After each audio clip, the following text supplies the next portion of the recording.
குழந்தைங்களுக்கு ஈவினிங் ஸ்நாக்ஸாக கருப்பு கொண்டக்கடலை கொடுக்கலாம் சொல்லிட்டு ஊற வச்சுருந்தேன். இது ப்ரௌன் கலரில் தானே இருக்குது, அப்புறம் ஏன் நம்ம கருப்பு கொண்டக்கடலை சிவப்பு கொண்டக்கடலைன்னு சொல்லணும்னு தெரியலை. நம்மளை பொறுத்த வரைக்கும் இதுக்கு பேர் கருப்பு கொண்டக்கடலை தான். நீங்களும் இப்படி தான் சொல்லுவீங்களான்னு சொல்லி கமெண்டில் சொல்லுங்கள்.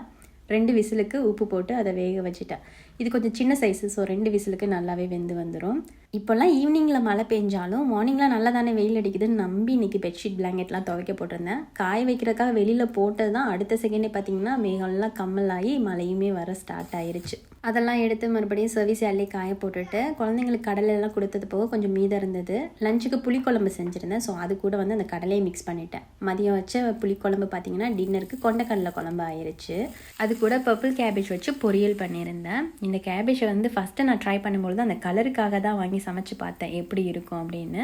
டேஸ்ட்டு வந்து எனக்கு அந்தளவுக்கு டிஃப்ரெண்ட் இல்லை. நம்ம நார்மலாக வந்து முட்டைக்கோஸ் சமைப்போம்ல அந்த க்ரீன் கலரு, ஸோ அதே மாதிரி தான் இருக்கும். கலர் தான் டிஃப்ரெண்ட். இன்றைக்கி ரைஸ் எடுத்துக்கல 2 பிரெட் கூட கொண்டக்கடலை குழம்பு கேபேஜோட டின்னரை முடிச்சாச்சு.